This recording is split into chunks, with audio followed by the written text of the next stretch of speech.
Bonjour à tous et bienvenue pour une nouvelle vidéo sur ma chaîne. Je vous retrouve aujourd'hui dans le nouvel espace, la nouvelle bibliothèque qui est toute bien aménagée. On a déménagé fin juin, vous avez pu le voir dans la dernière tranche de vie. Et c'est bon, ça vient, ça commence à... Voilà, à ressembler à quelque chose. C'est la première vidéo que je filme vraiment ici. Je sais, vous l'attendez, je savais pas trop si j'allais la faire, ni comment j'allais la faire. On va parler de ça là derrière. Je me souviens que quand j'avais emménagé dans mon appartement, le précédent qu'on vient de quitter, donc j'avais fait une vidéo où je rangeais mes bibliothèques. Et du coup, j'avais émis l'hypothèse que je referais peut-être cette vidéo comme ça, mais ça s'est finalement pas vraiment passé comme prévu. J'ai quelques rushs, mais au final, ça ressemble déjà plus à ce que j'avais fait avant.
Oh, oh, oh, oh, nous sommes si loin l'une de l'autre, comment on va faire? Ah, je veux bien rester en haut, mais j'aimerais bien qu'il me fasse des câlins quand même. Ah! Ah, le postillon de chat dégueulasse! Merci! Ah, c'est crade! Mira, sérieux! Oh, j'en ai un énorme sur ma lunette, quoi. Bark! Bien. Comme je filme cette vidéo en plusieurs jours, ça change tout le temps. Voilà, désolée. Je me mets donc à vous faire ce tour de bibliothèque. Du coup, je prends un peu de hauteur, je me mets debout. Par contre, on reste dans un mode très tranquille. Hein. On va parler de plein de trucs, de rapports aux livres, etc. Et en particulier des rapports que j'ai avec ceux que j'ai ici, hein, n'est-ce pas? Le rapport que j'ai aux livres, on pourrait, tiens, limite faire une... Ah, j'hésite maintenant à faire ça. Voilà, vivre avec ses livres. J'avais fait une vidéo tag, comme on les appelait. Je pense qu'elles existent encore, c'est juste que je n'en fais plus, ou alors en tout cas je n'en ai jamais retrouvé qui me plaisait autant. Et donc, le 27 avril 2016, donc il y a un peu plus de 4 ans, j'ai réalisé cette vidéo qui s'appelle Vivre avec ses livres. C'était Saléandre, une amie à moi, qui l'avait créée quand elle avait encore son blog de livres. Je suis pas sûre qu'elle l'ait toujours d'ailleurs, ce blog de livres. Elle m'avait demandé si je voulais répondre aux questions et tout et tout. Et je me souviens, il me semble, que aujourd'hui, je ne répondrai peut-être pas forcément les mêmes choses. Donc pourquoi pas, on va revoir cette vidéo, tiens d'ailleurs. Petite tasse de thé, hein. Ouais. Pas déconner, faut pas... Voilà, je suis d'accord avec toi. Margot, elle dit une petite gorgée de thé avant de commencer. Il y a des choses qui changent pas quand même, hein, en 4 ans. Ça fait trop bizarre de me revoir comme ça. Pourtant, c'était il y a pas si longtemps, c'était il y a 4 ans. J'avais quand même les cheveux, les lunettes. Déjà de ça quelques temps maintenant. Et qui s'appelait tout simplement Vivre avec ses livres. Saléandre nous propose... Ah, je me retrouve coincée, c'est impressionnant. Pourtant, ça fait que 4 ans. J'étais déjà enceinte et tout, j'étais pas comme ça. Je me choque moi-même. Pas vraiment de livre spécifique à vous présenter ici, c'est vrai. Ah, je vais revenir en arrière. J'ai pas mis les questions. Ces gens qui mettent pas les questions des tags dans les barres d'infos, ça me saoule. Forme, couleur, vieux, neuf, d'occasion, quel est notre genre de livre préféré? Quel est mon genre de livre préféré? Je vais répondre en fait à la question avant de me réécouter, ça sera pas mal. Bon, C'est vrai que, je vais poser ça parce que j'avais l'impression d'être une présentatrice de JT, ce que je ne suis pas, hein, n'est-ce pas? Je crois me souvenir que je dis que j'aime beaucoup les poches, et c'est vrai, j'aime toujours beaucoup les poches. C'est un format en général que je privilégie, qu'importe que ce soit neuf ou vieux, d'occasion, parce que je trouve que c'est quand même un format qui est pratique, déjà qui est pas cher, et le format est tellement agréable, je trouve. Pour moi, c'est logique. J'ai un poche, je le mets dans mon sac. J'ai un grand format, je me dis, attends, qu'est-ce que je fais aujourd'hui, tout ça. Après, on parle de quoi? On parle de vieux, neuf, etc. Bon, déjà à l'époque, c'était pas le bon exemple. C'est que monde du livre, bossant en librairie, en diffusion, etc. Le livre neuf, j'y ai accès super facilement, c'est clair. J'ai des avantages professionnels là-dedans que d'autres lecteurs n'ont pas. Et du coup, vieux ou d'occasion, alors ça, complètement. Après, vieux, genre qui se désagrège, tu sais, où tu n'es pas sûr si ta page elle va tenir dedans, peut-être pas. Mais d'occasion, oui, j'adore le livre d'occasion, je le dis assez de fois. J'ai fait beaucoup de concours où je vous faisais gagner des livres d'occasion, donc voilà, je crois que là, j'ai pas trop besoin de... Hein. Et on va voir d'ailleurs dans mes bibliothèques, il y a pas mal de livres d'occasion. Ça, voilà. Alors, qu'est-ce qu'elle répondait, la petite dame? Alors, pour ma part, c'est vrai que je suis une grande addict aux poches. J'aime énormément le format de poche, de 1 parce qu'il est pratique, et deuxièmement, mais ça c'est un tag qui date maintenant beaucoup, c'était le tag poche au grand format.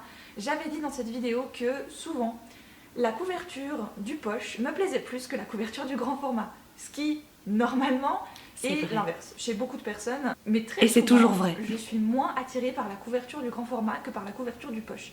Je me suis même intéressée à des livres dans leur format de poche parce que la couverture me plaisait plus. Et quand j'ai revu la couverture grand format, j'étais là. Ah, c'était ça? Ah, c'est pour ça qu'il m'a pas intéressée. Parce que les couvertures n'ont pas rien à voir, mais sont vraiment différentes dans des styles différents. Et du coup, je préfère souvent celle du poche. Le format, bien sûr, est beaucoup plus pratique. Alors, c'est pas que je vadrouille très régulièrement, mais c'est tellement plus agréable d'avoir un poche dans son sac qu'un grand format. Ça, je pense que tout le monde peut comprendre de quoi je parle, parce que alors se trimballer le grand format, c'est toujours une épreuve. C'est toute une aventure à elle tout seul, en fait, quand tu dois le glisser dans ton sac. Tu dois rajouter ton truc, tes clés. Moi, souvent, j'avais encore des trucs pour grignoter. Une bouteille d'eau, tu fais « Oh, ça passera jamais !» Et après, tu arrives au moment fatidique où tu dois fermer le sac. Là, c'est complexe quand même. Là c'est différent. Que ce soit vieux, neuf ou d'occasion, j'en ai un petit peu rien à faire. J'adore aller chiner chez Emmaüs, j'adore aller farfouiller dans les bacs, dans les étagères, trouver des petites perles que je n'avais encore jamais eu l'occasion de lire avant et qui traînaient depuis des lustres dans ma wishlist. Et d'un coup, je me dis oh, c'est l'occasion, il est à 50 centimes, 1 franc, même pas, fonce. Et j'aime ce côté seconde main en fait. J'adore ce ressenti. Vous savez, vous avez le vieux livre entre les mains. Souvent, il y a peut-être une petite annotation sur la page de garde. Ou alors, il y a un marque-page qui a été oublié, ou même des fois des photos. Et ça, c'est toujours vrai. J'aime toujours retrouver des trucs dans les livres de seconde main. C'est un peu le moment chasse au trésor. Amélie Poulain, je le dis, je suis sûre que je le dis après. Parce que, ouais, tu sens que ce livre, il a vécu. Et ça, j'adore. Je sais que certaines personnes ont de la peine quand ils ont un livre, il faut qu'il soit limite que à eux, qu'ils soient presque les premières personnes à l'avoir touché. Et c'est légèrement intrusif dans la vie des gens qu'on n'a jamais connus et à qui appartenait ce livre avant. Et en même temps, j'ai un peu l'impression d'être Amélie Poulain. Je vous le dis régulièrement quand j'ai pris des livres d'Emmaüs. C'est quand je retrouve des petites choses comme ça dans les livres qui n'étaient pas à moi. Et je sais pas, j'ai l'impression de découvrir un trésor quelque part. Le livre, on sent qu'il a vécu quelque chose avant nous. Voilà, je sais pas, éthiquement parlant, pour moi, ça représente énormément de choses d'avoir un livre d'une personne que je n'ai jamais connu. On sait pas, peut-être que le livre a voyagé ou que sais-je, le livre a été mal aimé et nous on va peut-être l'aimer. C'est donner une seconde vie au livre et c'est magnifique, je trouve. Voilà, je sais pas, j'ai vraiment un rapport avec la seconde main qui est assez particulière et que j'adore. Mais bien sûr, j'adore le neuf également, j'achète quand même énormément de livres et je pense que les 3/4 de ma bibliothèque est composée de neuf, hein. Je ne dis pas le contraire. C'est quand même magnifique d'avoir un livre qui est tout beau, qui n'a jamais été ouvert, qui va s'ouvrir pour la première fois, rien que pour nous. Voilà, c'est toute une expérience, les deux sont complètement différentes et les deux me plaisent beaucoup. Alors ça, vous voyez, j'ai typiquement plus trop le même discours que ça sur le livre neuf. Je vous disais avant le côté ah bah du coup c'est limite il s'ouvre que pour toi, etc. Ça me le fait plus du tout ça. Je pense pas que c'est parce que j'ai banalisé le livre dans mon quotidien, mais le livre je l'ai dans ma vie depuis depuis toujours, je compte même pas les années. Et c'est vrai que peut-être à force, c'est clair, quand j'ai commencé mon apprentissage de libraire, j'avais ce côté encore très innocent, naïf, etc., où je voyais le monde du livre, j'étais là, oh, waouh et tout. Et quand ça fait 13 ans que t'es dedans, forcément il y a plein d'aspects en fait que tu vois sous un autre regard. Et je pourrais, je pense, jamais ne plus aimer lire. C'est des questions qu'on me pose souvent quand je parle de mon métier de libraire, etc. Et qu'on veut devenir libraire aussi, et qu'on vient me poser des questions par rapport à ça. Il y a une question qui revient quand même très régulièrement, c'est est-ce que t'as jamais été dégoûté de la lecture? T'as jamais eu peur de plus aimer lire, ou de lire uniquement pour le travail, donc du coup de plus trop t'intéresser aux lectures perso? Et pour ça, je vous renvoie vers la vidéo que j'avais faite... qui parle quand même plus ou moins de ce sujet, entre d'autres trucs, donc il faudra faire fouiller dans la vidéo, désolée, où je parle de mes différents rythmes de lecture. Il y a les lectures pro, il y a les lectures perso. C'est un truc que j'ai toujours, mais c'est vrai que l'objet, je parle vraiment de l'objet livre, le matériel livre, je l'ai un peu... ouais, je sais pas. Quand j'en ai un à moi, enfin quand c'est le mien et tout, je l'ouvre peut-être et je le traite maintenant, je pense, avec beaucoup moins de délicatesse. Mais je crois que ça, on va y revenir après, donc je vais pas trop m'avancer. Deuxième situation, les livres sont nos compagnons de tous les jours, comment les traitons-nous? De plus en plus mal. Je me suis rendu compte de ça quand c'était quoi? C'était peut-être une année après cette vidéo, j'étais encore vraiment très soigneuse, machin. Fallait vraiment, quand j'ouvrais un livre, fallait que... c'était un trésor, vraiment, comme je disais, il fallait vraiment faire gaffe. Maintenant, j'avoue, je fais un peu moins gaffe. Maintenant, mes livres, c'est mes livres. Avant, en fait, je me disais toujours que on sait jamais, je vais le prêter, je vais le passer à mes enfants, je vais... Enfin voilà, tout ça, il y avait en fait toute une notion du livre qui doit être tout beau, tout machin, tout... voilà, après, quand il est dans ta bibliothèque, il faut que ce soit magnifique, etc. Aujourd'hui... les livres, j'avoue, je les fais un peu plus vivoter de façon un peu... voilà. Disons que si tout d'un coup je me rends compte que je l'ai mal mis dans mon sac et qu'il y a un bout de la couverture qui s'est plié, c'est pas grave. Les chats me font peur. Et du coup, j'en étais où maintenant, Chess? Merci beaucoup. Si tout d'un coup, quand je l'ouvre, parce que je sais pas, il est gros et que j'aimerais vraiment bien l'ouvrir et tout, puis que je suis obligée de casser le dos... je sais que je le dis, que ça me... Alors ça me fait toujours un petit genre, oups, mince, bon, j'ai dû casser le dos. Mais en même temps, pour le confort de lecture, oui, j'ai cassé le dos, parce que voilà, avant je cornais jamais mes pages, mais jamais je cornais une page. Maintenant je corne des pages. Parce que honnêtement, pourquoi? Parce que, je suis désolée, mais moi quand je lis, j'ai pas forcément tout l'attirail post-it, crayon ou je sais pas quoi sous la main, quoi. Donc je peux pas me dire oh là là, je vais vite dégainer mes post-it parce que j'aime bien cette page là. Je peux pas, ça veut dire qu'il faut que je sorte de mon canapé. C'est dur, non mais franchement c'est une épreuve. Il faut que je sorte de mon canapé, il faut que j'aille jusqu'au bureau, il faut que je sorte mes post-it, qui sont d'ailleurs je ne sais où, parce que des petits post-it là, les tout longs, je les utilise quasiment jamais, donc ils doivent être rangés dans un truc très précis, tellement précis que c'est pas généralement là où tu y accèdes le plus facilement. Machin. Après, il faut que je revienne, tac, il faut que je me repose, je dois rouvrir. Non. Donc quand je vois qu'il y a un truc qui me... voilà, hop, je corne vite la page et puis je me dis, comme ça au moins je sais que j'y reviendrai. J'ai pris un truc, c'était qui déjà qui en avait parlé? Je crois que c'était Pico qui faisait ça. Quand elle aime quelque chose, elle corne en haut, et quand elle aime pas un truc, elle corne en bas. Voilà, j'ai trouvé ça une fois, elle disait ça dans une vidéo ou dans une story, je sais plus, et du coup depuis j'ai gardé le truc parce que je trouvais ça hyper malin. Je dis pour différencier un peu les passages que tu as envie de différencier, je trouvais ça très intéressant. Donc voilà, non, alors maintenant aujourd'hui, c'est pas que je les maltraite non plus, je vais pas arracher des pages, ou je fais pas exprès de les maltraiter, c'est ça que je veux dire. Je le fais soit par inadvertance et du coup je le vis beaucoup mieux qu'avant, soit par nécessité parce que vraiment ça me rendrait service. Donc oui, voilà, je vais corner la page, oui, je vais casser le dos. Je mets les livres sur différents tableaux. Il y a ceux qui sont pas à moi, donc je fais gaffe. Il y a les épreuves non corrigées aussi qu'on reçoit au travail. Là, c'est des livres, ils sont pas totalement terminés. Si tu les claques un petit peu, c'est pas, on va pas en faire non plus tout un... voilà. C'est clair qu'un beau livre, lequel je pourrais prendre les Pléiades par exemple, on fait un peu gaffe quand on les lit, c'est du papier Bible donc on va faire attention. C'est normal, il y a des livres, t'as pas le même rapport avec aussi, tu vas pas les lire dans les mêmes conditions. C'est pour ça que des fois je préfère prendre des poches parce que je me dis, tu sais quoi, c'est pas grave. un grand format, ça dépend lequel, parce qu'il y a des grands formats, j'en ai absolument rien à péter, je vais faire un peu plus attention. Voilà, faut un peu, feeling quoi. Qu'est-ce que je dis? Je suis très soigneuse. Alors j'essaie vraiment de faire très très attention à mes livres, même si c'est des secondes mains et qu'on sent qu'ils ont déjà vécu. J'aime vraiment les garder en l'état. Alors c'est vrai que ça ne me viendrait pas à l'esprit de noter des choses dedans, ou alors c'était des livres de cours, ou alors c'est des livres de développement personnel, et ça je trouve que c'est un rapport différent, parce que je sais que ce sont des livres qui doivent limite vivre un peu avec moi. Je suis obligée de noter des choses dedans, mettre des petites croix pour me dire ça c'est très important pour moi, ça je sens que ça va être important pour moi plus tard.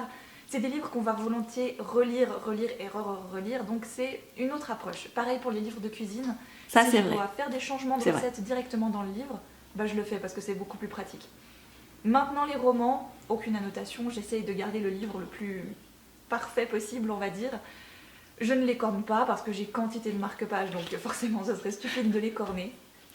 Et oui, mais maintenant tu cornes des passages. Que je déteste au plus haut point, vous savez, c'est comme les ongles sur un tableau noir, ça me mérite le poil.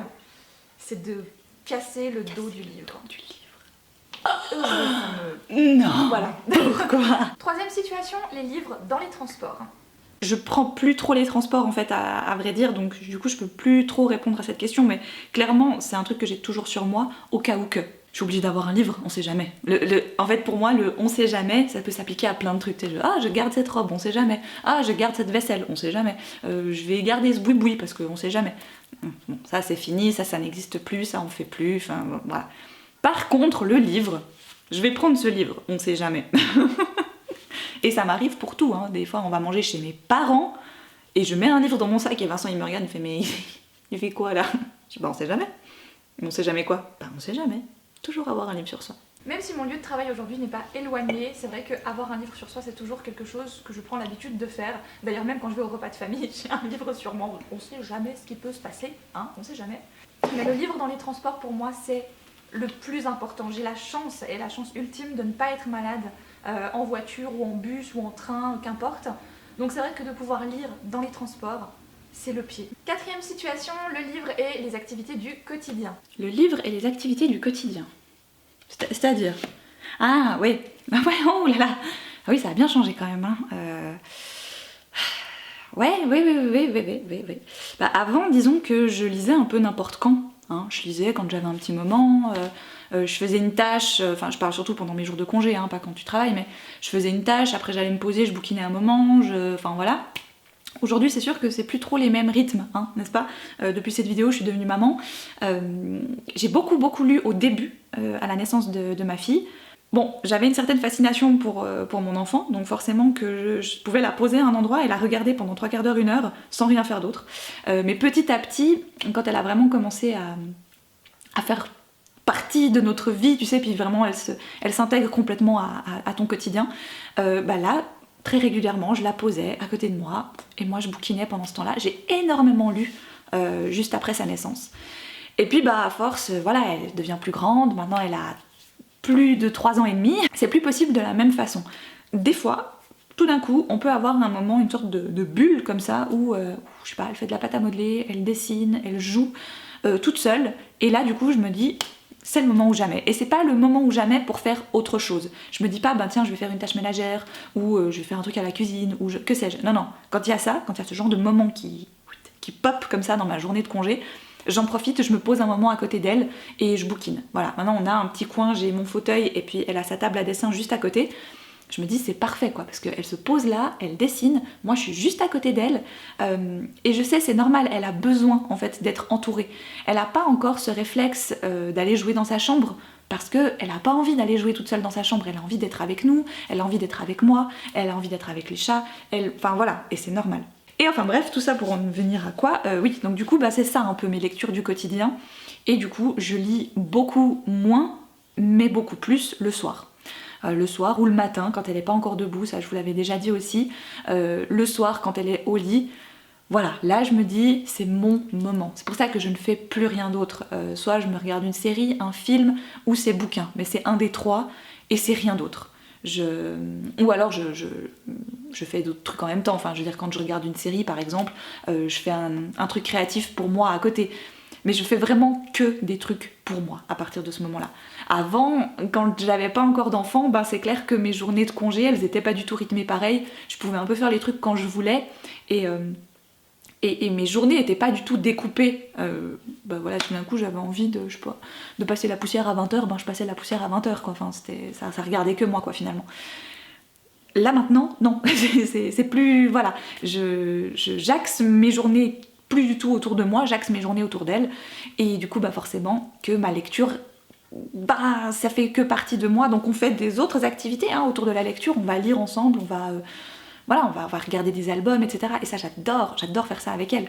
Et en fin de compte, c'est pas forcément un truc qui me dérange. Avant, je sais que je pouvais lire 5 minutes par-ci, 5 minutes par-là, et c'est encore des choses que je peux faire, parce que quand Alice dessine, ça peut tout d'un coup durer 10 minutes, comme ça peut en durer 2. Donc c'est juste le temps que tu aies le temps de te poser à côté d'elle, d'enlever le marque-page, t'as lu 3 lignes et tu dois remettre le marque-page. Mais disons qu'avant je le faisais volontairement, c'était tout d'un coup, je profitais, je me posais 10 minutes, hop, je lisais un petit peu, je remettais le marque-page, j'allais faire autre chose. Parce que mon cerveau il pense à 1000 trucs en même temps, donc j'allais faire autre chose. Mais là maintenant, beaucoup moins. Là maintenant en général quand je me dis j'ai un moment pour lire, c'est que j'ai vraiment un moment pour lire. Voilà. Et quand c'est pas le cas, c'est parce que il y a autre chose qui m'appelle et c'est normal, je dois y répondre. Donc oui, ça je pense que la lecture au quotidien, c'est clair que c'est ce qui a changé le plus. Ça coule de source, enfin ça tombe sous le sens, je trouve. C'est normal que c'est ça qui ait le plus changé et en même temps on le savait et en même temps on a un peu remanié notre vie et notre quotidien autour de ça. Hein. Si ça nous embêtait, eh ben on n'aurait pas fait d'enfant, hein, n'est-ce pas? Voilà, donc parce que ça je l'ai eu énormément. Je me souviens quand j'ai dit que j'étais enceinte, le nombre de messages et de commentaires que j'ai pu recevoir et je pense bien que ça part pas du tout d'un côté malveillant pour la personne d'en face, hein, mais dire à une femme enceinte, lectrice, ah, tu verras ton temps de lecture il va grandement diminuer, c'est comme dire tu verras ton ventre il va vachement s'élargir. C'est comme dire fais gaffe hein, quand même parce que tu vas devoir te réveiller la nuit. Enfin, vous savez, c'est le genre de phrase qui plouf. Ah, il fait beau aujourd'hui. Oui, c'était mieux avant. Vous voyez, c'est le genre de phrase cliché que tu sors parce que tu sais pas quoi dire d'autre. Hein, voilà, ça nous est tous arrivé déjà, je pense. Et j'ai pas trop compris en fait le pourquoi du comment ces phrases-là parce que oui, j'en ai conscience en fait. Enfin, oui, je sais pas comment dire, je sais pas comment m'exprimer par rapport à ça. On va résumer ça par, de mon côté, la lecture au quotidien. Et ben, je fais en sorte qu'elle me procure du plaisir, quand j'ai envie qu'elle me procure du plaisir, et je n'ai aucun problème à l'abandonner tout d'un coup parce que ben, il y a autre chose à faire, ou il y a autre chose que je dois voir, ou que sais-je. Voilà. Je sais pas si c'est très clair ce que j'ai dit. Qu'est-ce que je disais à l'époque ? Je suis le genre de lectrice qui aime optimiser son temps de lecture à fond. Je suis capable de lire juste 5 minutes entre deux quelque chose parce que j'ai 30 secondes de livre. Je lis quelques lignes, ça ne me dérange absolument pas.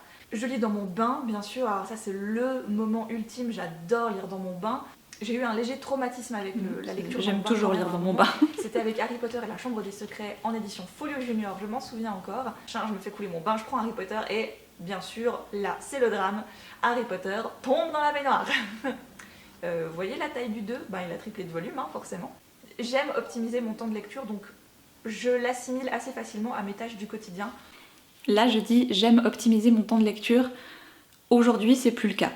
Aujourd'hui, j'aime prendre le temps de lire. Donc, si je sais d'avance que j'ai que 5 minutes de dispo, je ne vais pas ouvrir mon livre. Voilà, parce que c'est entre deux. En plus, je suis incapable de faire ça maintenant. C'est-à-dire, quand je sais que j'ai un truc qui m'attend d'ici 5-10 minutes, je peux pas juste me poser et lire. J'arrive pas. Mon esprit part ailleurs et je lis pas du tout en fait. Donc maintenant, je préfère me dire j'attends le bon moment et je me pose. Des fois, le bon moment, il vient pas, hein, et puis des fois, je crois que c'est le bon moment, donc je me pose, mais en fait, j'aurais lu que 5 minutes. Mais au moins, j'aurais lu ces 5 minutes totalement en conscience de mon bouquin. Je suis vraiment à fond dedans, et après, t'es dérangé par quelque chose. Bon, ben voilà, c'était pas prévu, voilà. Les autres moments où je peux bouquiner juste un tout petit moment, c'est quand j'attends quelqu'un. Et oui, j'aurais peut-être lu qu'une page ou un demi-paragraphe pendant que la personne, avant que la personne arrive. Mais je préfère ça que prendre mon téléphone. C'est vraiment une habitude que j'ai essayé de prendre, et là pourtant je sais que je vais pas pouvoir lire longtemps, mais en gros mon cerveau il est conditionné. Il se dit oui, de toute façon tu vas être interrompu, donc mais c'est pas grave. Et ça me dérange pas du tout. Par contre c'est vrai qu'à la maison, me poser 2 minutes là, parce que oh purée, il faut vite que je suis sûre que je peux lire quelques pages avant de faire ça. Non, ça je fais plus. Voilà, j'attends vraiment que le moment soit propice à la lecture, et je vais plus du tout dans l'optimisation, je vais surtout dans le bon moment. Et enfin, dernière situation, et certainement une des plus importantes, le livre dans la maison. Alors comment est-ce qu'on les entrepose, comment est-ce qu'on les range? Ah, ok. Le livre dans la maison, comment on en prend soin, comment on les entrepose, où est-ce qu'on les... Ben voilà.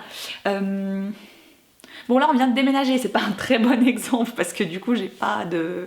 Mais j'ai tendance en général à faire des petites piles des fois, un peu éparpillées sur la table du salon, sur une des 2 bibliothèques basses. Parce que c'est les livres que j'ai ramenés. J'ai trouvé ça, puis on avait ça au boulot, donc je les ai pris. Et du coup, j'ai pas encore l'occasion de les mettre dans les bibliothèques. Parce que moi j'ai tout un cheminement, n'est-ce pas, où en fait je prends les livres, je les amène au bureau dans ma maison, donc là chez moi. On va au bureau, les livres et moi, main dans la main, on va au bureau. Et ensuite, j'aime bien... Ça c'est resté quand même, j'aime bien me maintenir un certain listing, genre je sais ce que j'ai pas encore lu, etc. Donc du coup je les note dans un carnet, ça je vous en parlerai, je le montre pas aujourd'hui le carnet parce que cette vidéo est déjà beaucoup trop longue, je le montre pas aujourd'hui le carnet, mais ça viendra parce que en septembre je vais vous refaire une vidéo bullet journal, parce qu'il a pas mal changé et du coup je mettrai ce carnet de lecture avec, voilà. Donc me demandez pas de vous montrer le carnet parce que je vais vous le montrer mais pas tout de suite. Et du coup je bidouille dans mon carnet, après je mets le livre sur Livre Addict, donc... Ça, c'est pas des trucs importants, mais c'est un truc que moi, j'aime bien faire. J'adore les listes, donc voilà, je mets mon petit livre dans mon carnet. J'adore le côté liste aussi de Livre Addict. Donc j'inscris mon petit livre dans ma pile à lire sur Livre Addict. C'est un détail, c'est pas du tout obligatoire, c'est pas... Voilà, c'est un détail, c'est une fantaisie même, mais j'aime bien. Vous savez, ça apporte... tu vois, une sorte de rituel, de rythme aux nouveaux livres qui arrivent. Et ça les inscrit un peu, c'est comme on vient de déménager du coup, c'est comme quand tu vas t'inscrire à ta commune. T'arrives, tu te présentes, tu t'inscris, machin, t'es dans le registre de la commune, voilà, t'es parti de là, tu viens ici. Pour mes livres c'est un peu pareil, quand ils arrivent, ils peuvent pas s'installer tout de suite dans la bibliothèque, non, ils doivent d'abord passer par le contrôle des habitants, le contrôle des livres, se faire inscrire dans la petite liste, et après ils peuvent être rangés. Et j'aime bien aussi pouvoir prendre le temps de faire de la place, ça je vous montrerai après, mais il y a quand même un classement, plus ou moins, et du coup, quand j'ai un nouveau livre qui arrive, il faut que je puisse lui trouver de la place. S'il est sur une étagère, ou par exemple il n'y a plus de place, je suis obligée de décaler, de machin, et ça c'est un truc que j'adore faire, mais j'aime prendre le temps de le faire. Mais c'est pas du tout un truc qui me dérange, et après par contre, quand ils sont là, on va en parler, d'ailleurs, on va parler du classement, mais je vais d'abord vite voir ce que j'avais répondu à l'époque, et après on passe au classement. Personnellement, je n'ai jamais connu autre chose que mes bibliothèques. Même avant, quand j'en avais une plus petite chez mes parents, ça a toujours été bibliothèque. Mais pour moi, le livre dans la maison, il a besoin de vivre un petit peu. C'est-à-dire qu'on a besoin de le sortir par moment de sa bibliothèque, d'en laisser traîner un par-ci par-là. Et ça, c'est quelque chose que les non-amoureux de la lecture n'arrivent pas du tout à comprendre. Voilà, cette vidéo Vivre avec mes livres est maintenant terminée, j'espère qu'elle... Ça m'a fait plaisir de revoir cette vidéo, c'est drôle. Outre le fait que j'ai l'impression que je parle plus du tout comme ça aujourd'hui. Voilà, ça m'a fait bizarre. Bref, donc, on s'attaque, je vais enlever ça. Alors au début, quand j'ai commencé à ranger, j'ai fait comme dans la précédente. Donc, je vais me mettre un peu de côté, que vous puissiez voir. Donc j'ai une grande, une demi, une grande. Et dans l'ancien appart, j'avais mis les 2 grandes l'une à côté de l'autre, puis la demi tout au bout. Bon j'ai changé, je vais me mettre là, qu'est-ce que vous en dites? Là? Là-bas? Non, je sais pas. Je me balade du coup, bref. Donc là quand on est arrivé, je sais pas, je me suis dit que j'allais les mettre comme ça, avec de nouveau la petite au milieu qui allait faire un petit peu séparation. Pourtant c'est drôle parce que les 2 grandes elles font une sorte de continuité, mais bon, bref, on s'en fout. Et quand j'en suis venue au moment où j'allais les remplir, je me suis dit que j'allais remettre comme je faisais avant, c'est-à-dire que j'avais le young adulte, jeunesse plutôt de ce côté, et j'avais l'adulte plutôt de ce côté. C'est un truc que j'ai voulu garder, que j'aimais bien dans la précédente, donc je suis partie là-dessus. Et puis en fait, je me suis rendu compte que ça allait pas du tout, parce que ça allait pas, donc ça m'a saoulée, donc j'ai inversé. J'ai mis plutôt l'adulte de ce côté, qui au bout d'un moment va rencontrer le young adulte, alors qu'avant c'était vraiment... les deux étaient plus ou moins séparés.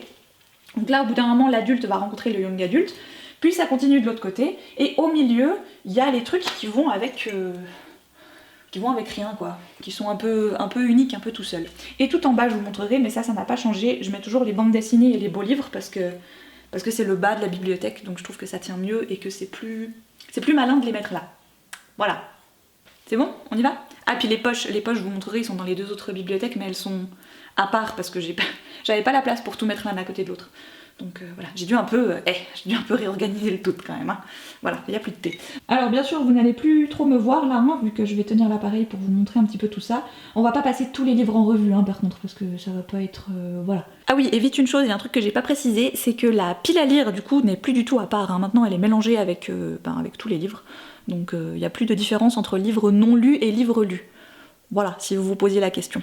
Bien, donc on va commencer. Pour le classement, je vous le disais, j'ai donc séparé adulte, young adulte, jeunesse et les poches.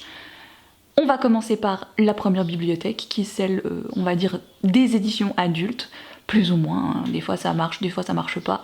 Mais c'est maintenant beaucoup plus au feeling, en fait, je me rends compte, mon classement, plus que vraiment, voilà. Bref, plus ou moins par ordre de maison d'édition en général, donc ça commence avec du Albin Michel, avec du Belfond, qui est d'ailleurs une épreuve non corrigée du dernier David Nichols, Summer Melody. Donc forcément il est tout blanc, vu qu'il n'est pas encore terminé, alors qu'il est sorti, hein, je vous rassure, c'est juste que voilà, j'avais l'épreuve non corrigée au boulot, donc j'ai pris celui-ci. Petite précision, je viens de m'en rendre compte en fait en faisant le montage, il y a des livres que vous ne voyez peut-être plus dans mes bibliothèques qui normalement y sont, hein, et ça c'est pas grave du tout, c'est des livres que j'ai prêtés. Je pense notamment à Wicked chez Brajlon, la première édition qui est magnifique. C'est vrai que ça peut sembler bizarre que je ne l'ai plus, mais je vous rassure, je l'ai toujours, c'est juste que je l'ai prêté à quelqu'un. Et c'est aussi le cas pour d'autres bouquins, en fait, je me rends compte en montant la vidéo que je les vois pas, alors qu'en fait, bêtement, ils sont soit chez ma mère, soit chez des copines, donc voilà. Pas d'inquiétude, mais je pensais qu'il fallait que je le précise parce que Wicked, je me suis dit, s'il est pas là et que les gens le voient pas, il va y avoir des commentaires là-dessus. Donc voilà. Les éditions du Chat Noir, avec ma petite Lily qui est juste là. Voilà, quand on parlait de seconde main, eh bien on peut par exemple parler des Fleurs captives. Ma mère les a trouvées dans une boîte à livres, moi j'ai trouvé celui-ci à Emmaüs pour rien du tout.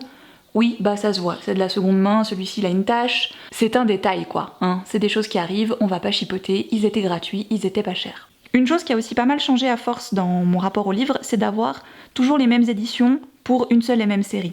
Des fois c'est possible, tant mieux, et des fois ce n'est pas possible. Ou alors on a eu d'autres occasions d'obtenir certains tomes. Ce qui est le cas par exemple pour le tome 2 des bannis et des proscrits. J'ai le premier en format de poche chez Milady. J'ai trouvé celui-ci qui est une édition Françoisir je crois, qui est un espèce de semi-poche grand format, à Emmaüs pour une bouchée de pain. Ben voilà, je me suis pas fait prier, je l'ai pris comme ça. Non, c'est clair que ça va pas dans la bibliothèque, mais tant pis. Pareil là par exemple pour ces deux, c'est la série des Val-Jalbert de Marie-Bernadette Dupuis. Donc j'ai le 1, 2, 3 et 6 en format de poche et le 4 et le 5 en format France-Loisirs.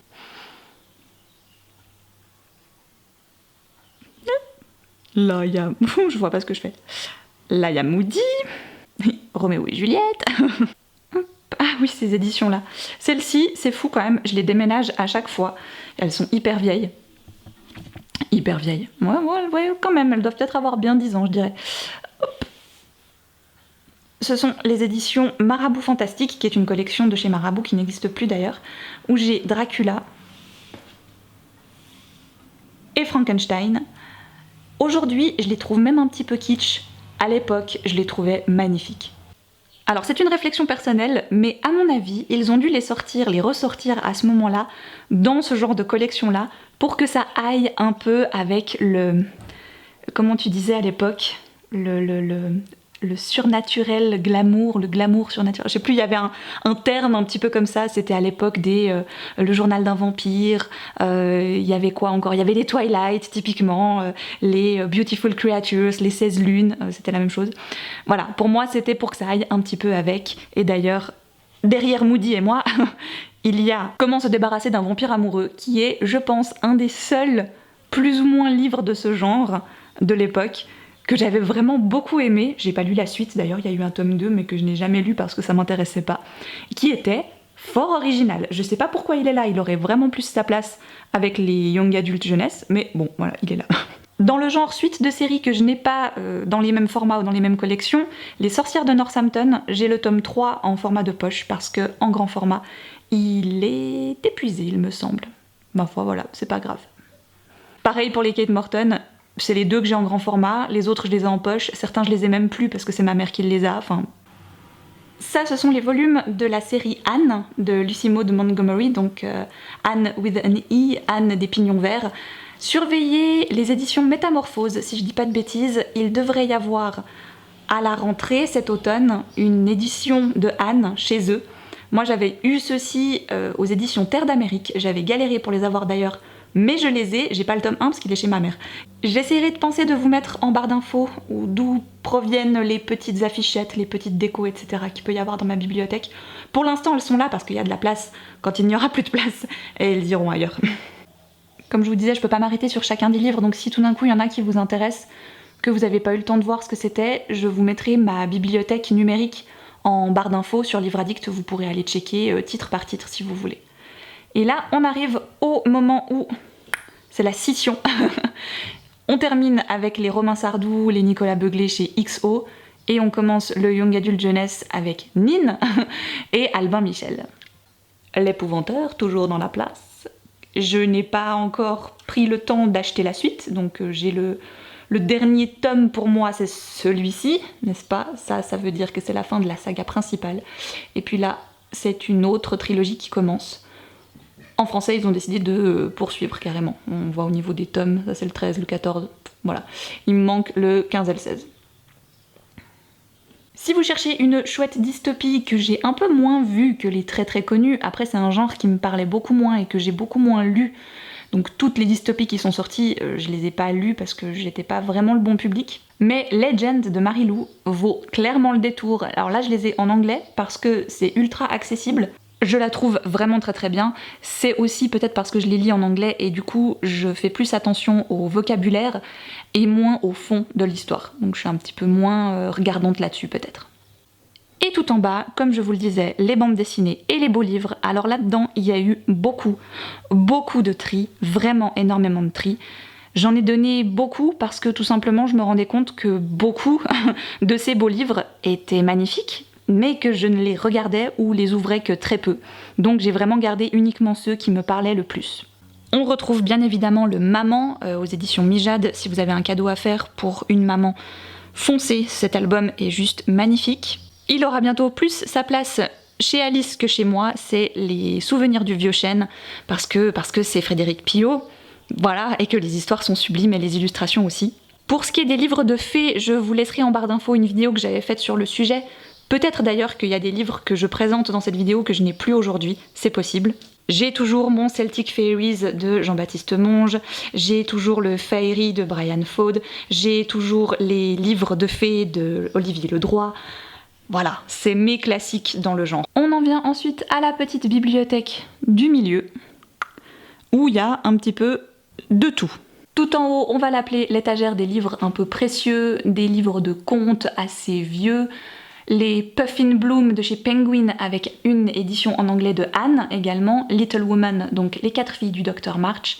Il y a 2 autres titres dont Heidi et le 4e, je ne sais plus ce que c'est. Je vous mettrai la collection en barre d'infos. Les Pléiades. Livre de cuisine, livre de Noël, un beau livre sur le thé, et mes livres sur les 5 légendes, donc ce sont les romans des 5 légendes écrits par William Joyce, qui là aussi n'existent que en anglais. Ce que j'aime beaucoup dans les 2-3 premiers surtout, les livres avaient été édités avant que le film des 5 légendes ne sorte, et du coup, les personnages ne ressemblent pas vraiment à ceux du dessin animé. je vous présente le Père Noël et ses origines, le lapin de Pâques, etc., etc. Et bien sûr, celui qui ressemble le plus pour moi, c'est Jack Frost, qui lui est vraiment la version de chez DreamWorks. Un étage que j'aime beaucoup, c'est mes quelques livres sur l'éducation. Alors, je suis pas une grande fan de livres d'éducation, j'ai déjà pu le dire, mais il y en a qui sont très bien. Voilà, et là, j'en ai une petite sélection. Et ce que j'aime aussi, c'est le fait que les livres d'éducation rencontrent petit à petit mes livres sur le féminisme. Voilà, je trouvais l'espèce de lien entre les deux très intéressant. Si vous avez des questions au sujet des livres sur l'éducation ou sur les enfants ou qu'importe ce genre de sujet, n'hésitez pas à venir me les poser plutôt en message privé sur Instagram, en mail, vous l'avez en barre d'infos bien sûr, parce que c'est pas trop un sujet que j'aime aborder en vidéo ou bien ensuite dans les commentaires. Voilà, c'est personnel, chacun a son feeling, chacun ne trouvera pas ce qu'il souhaite forcément dans des livres qui lui aura été conseillés. On n'a aussi pas tous les mêmes besoins dans ce genre de domaine. Personne ne m'a dit, c'est un livre que je n'ai pas encore lu. Bon, il y en a beaucoup que j'ai pas encore lu, hein. D'ailleurs, La fabrique du crétin digital non plus, je l'ai pas encore lu, ça m'intéresse énormément. Les dangers des écrans pour nos enfants, c'est un sujet que... Voilà, il avait fait pas mal de presse, je crois, ce livre, en tout cas, on l'avait énormément vendu. Et à force de le voir en caisse et qu'on nous le demande à longueur de semaine, j'ai fini par craquer et je me le suis acheté pour moi. Et le Personne ne m'a dit, c'est un témoignage de chez Solar, hein, que les éditions m'avaient envoyé à l'époque. Enfin à l'époque, il est peut-être sorti il y a quoi, une année, que je n'ai pas encore lu malheureusement. C'est le témoignage d'une maman qui se rend compte toutes les choses qui tournent autour de son enfant, d'elle-même, de sa maternité, de sa féminité, et qu'on lui a jamais dit. Et voilà, du coup, elle découvre ça un petit peu sur le tas. Des livres sur le féminisme, La femme mystifiée, le fameux Sorcière de Mona Chollet, Le Libéré de Titiou Lecoq, et ensuite mes 2 livres trop bien, trop cool, qui sont absolument à mettre entre toutes les mains, Les Joies d'en bas chez Actes Sud. Et si vous voulez vite qu'on parle de pages cornées, voilà, j'ai un très joli exemple juste là, n'est-ce pas? C'est beau, ça fait un petit... Hein? C'est mignon, je trouve. Et puis, quand il y a des trucs qui me plaisent moins, comme je vous disais, je corne en bas. Les livres sur le féminisme sont suivis par les livres sur les sorcières, sur le féminin sacré. Là aussi, je ne peux pas tout passer en revue, malheureusement. Vous êtes assez nombreux et nombreuses à me demander une vidéo sur le sujet, sur la Wicca, sur voilà, mes croyances là-dedans, l'ésotérisme, etc. Malheureusement, non, je le sens pas. Je le sens pas parce que c'est mon truc que je fais de mon côté, dans mon coin, et c'est pas forcément le genre de choses que j'ai envie de partager. J'ai cru à un moment donné que j'en aurais envie, et puis il s'est avéré que non. Voilà, donc j'avais commencé à parler un petit peu de ça sur les réseaux sociaux, sur Instagram notamment, un petit peu sur mon blog, et au final, je l'ai pas senti, donc j'ai stoppé. L'étage du bas, c'est je savais pas trop où les mettre. Voilà, c'est un peu comme ça que j'ai appelé cette étagère-là. Femme qui court avec les loups, des livres sur les contes et légendes de ma région, les livres sur le bullet journal, un oracle, une conversation avec Dieu, voilà.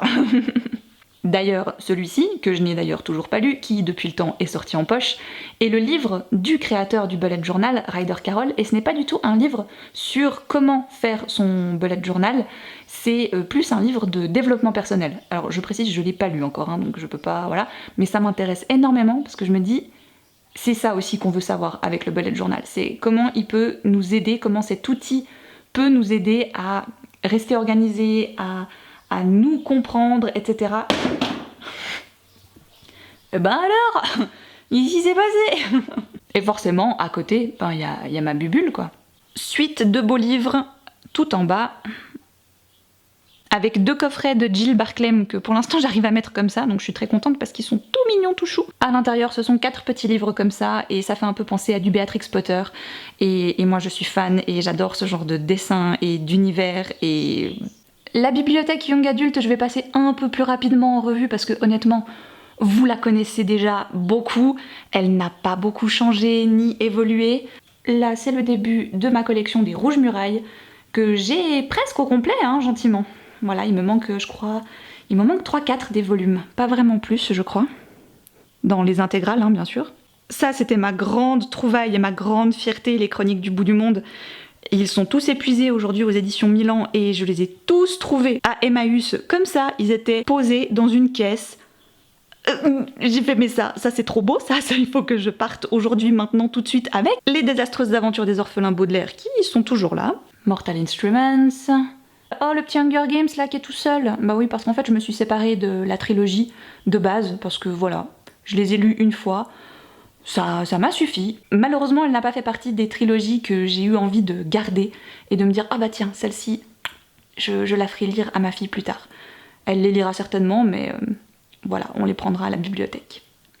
Bien sûr qu'on retrouve Rainbow Rowell, n'est-ce pas? J'adore comme mon grand format chez Milady, il est tellement vieux, il a tellement pris le soleil, qu'il n'est plus vert menthe, il est bleu ciel. Regardez la différence de couleur, c'est tellement cool. Ça, voilà, ça avant c'était quelque chose qui me... je trouvais ça horrible, je trouvais ça trop dommage, j'aurais été trop triste. Aujourd'hui, je trouve que c'est génial parce que ça en fait un exemplaire unique. Voilà, c'est le mien. Et pour la bonne nouvelle, enfin, j'espère que c'est une bonne nouvelle, j'espère que ce sera bien, Eleanor and Park, qui est un de mes romans préférés aussi de l'autrice, connaît son réalisateur ou sa réalisatrice, maintenant je ne sais plus, il me semble que c'est une femme qui le fait, et il y aura une adaptation. Voilà, donc je croise les doigts pour que ce soit bien. Et bien sûr, mes Pierre Bottero.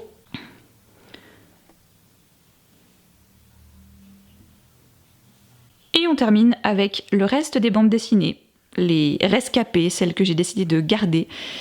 Et croyez-moi, là aussi, il y a eu un sacré tri, mais bien sûr qu'on retrouve les Sambres, les Échos, les Loups, les Carnets de cerises, les Wicca, les Fées et Tendre Tomates, et voilà. Et tout au bout, les Harry Potter version illustrée. Donc là, on se décale, et hop, on vient se mettre devant une des bibliothèques poches. Là aussi, finalement, assez peu de changements. Les sorcières de Katie Tiernan chez Ada, les Charlie Davidson, parce que quand même, franchement, à part qu'ils ont la lumière en pleine face, ils sont quand même trop beaux, comme ça, avec toutes ces couleurs, c'est magnifique, c'est magnifique. Quelques Milady romances, encore fangirl, parce que si je peux avoir tous les formats, autant avoir tous les formats, n'est-ce pas? Même quelques Harlequins, des J'ai lu pour elle. Vous voyez, par exemple, les Virgin River. Il n'y a rien qui va dans les Virgin River. Alors bon, ils sont en train de les refaire chez J'ai lu, avec tome 1, tome 2, tome 3, tome 4, à chaque fois à l'intérieur. Bon, c'est très bien, mais moi je vais pas tout racheter exprès pour avoir tout partout les mêmes. Donc oui, c'est un peu dommage, car en gros j'ai le tome 1 et le tome 2 en blanc, et après en rose, et après comme ils ont jamais traduit la suite, mais que maintenant je sais pas s'ils vont traduire la suite ou pas avec la série, bah j'ai commencé à acheter les autres en anglais. Bref, c'est le bordel. Dans les J'ai lu Fantasy, ça quand même c'est ma petite victoire, et j'ai quand même réussi à avoir tout partout, tout le temps, les mêmes dos. Parce que J'ai lu Fantasy aussi, ils se sont pris un délire à un moment donné, ils ont fait les dos violets, après ils ont fait les dos blancs, et après ils se sont dit non, on va quand même garder les dos violets. Donc on va refaire nos éditions avec les dos violets. Oui, sauf que du coup ça n'est pas du tout dans mes bibliothèques, voilà. Ça a été une de mes dernières fantaisies, on va dire, c'est que j'avais le tome 5 et 6 de l'Assassin Royal avec les dos blancs, parce que c'est comme ça que je les avais achetés, j'avais dit bon bah ma foi, tant pis. Et puis un jour, je suis arrivée à Emmaüs et j'ai vu toute la collection des Assassins Royal avec les couvertures que j'avais déjà, ces versions de couverture, et les dos violets. Donc, ni une ni deux, j'ai racheté le 5, le 6, et ensuite cette une jusqu'à 13 pour avoir tout dans la même collection. Il y avait également les Aventuriers de la mer, mais je les ai pris. J'ai lu le premier, je suis pas du tout entrée dans l'univers, dans l'histoire, dans les personnages et les aventures. Donc voilà, j'ai redonné à Emmaüs. J'ai acheté, puis j'ai redonné. Voilà, c'était un peu dommage, mais en même temps, vu les prix à Emmaüs, ce n'est pas la fin du monde. Si ça me plaît pas, ça me fait rien du tout de les redonner. Et là, exemple typique d'une pile qui doit être traitée, n'est-ce pas? Voilà, donc pour l'instant, elle est là. Et tout en bas, on retrouve une de mes maisons d'édition poche favorites, les 10-18. Parce que c'est là-dedans qu'on retrouve Anne Beragde, notamment, que j'ai beaucoup. C'est là-dedans qu'il y a Wild de Cheryl Strayed, c'est là-dedans qu'il y a aussi les Anne Perry, qu'il y a David Nichols ensuite, qu'il y a eu Into the Wild, bref. Et enfin, la dernière bibliothèque, la voici, la voilà, la dernière poche qui est en face de celle que je viens de vous montrer. Oui, alors je remarque avec le balai juste à côté, c'est très très très glamour, j'aime beaucoup. On commence avec du pocket, que je me rends compte que j'ai quand même énormément, j'ai beaucoup de pocket. Les Marie Laberge, du Kate Morton, beaucoup de livres que je n'ai toujours pas lus, hein, voilà. Ensuite, le livre de poche. Et vous voyez, quand je vous disais Marie-Bernadette Dupuis, 1, 2, 3. Et ensuite, ils ont décidé de mettre des couleurs et des images aussi sur les dos. Donc le 6, il va pas du tout, mais c'est pas grave. Du Babel.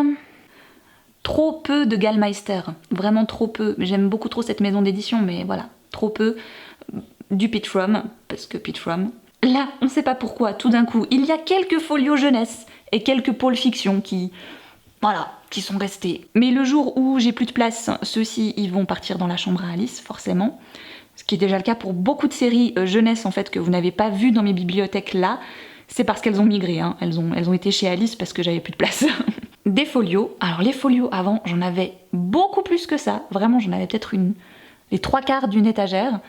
Et puis, finalement, j'ai énormément réduit. J'ai gardé du Arto Pasilina, des choses que je n'avais pas encore lues, et Virginia Woolf. Et puis là, on sait pas pourquoi, il y a un petit peu de développement personnel poche. Pourquoi ils sont là, je ne sais pas, mais ils sont là. Et, ah oui, les bibliothèques roses que ma mère m'avait filées, c'est ceux de son enfance, voilà. Et des guides de voyage. Bon, on sait jamais. Voilà. Ça, c'est fait, comme on dit, hein, c'est...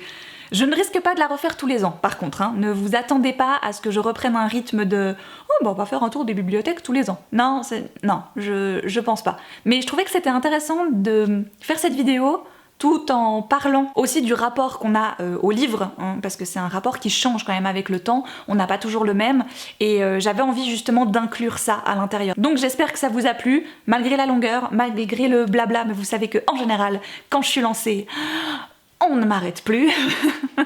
Donc c'est souvent des vidéos qui sont très très longues. Voilà, je suis désolée. Bref, je vous embrasse très fort et je vous dis à une toute prochaine.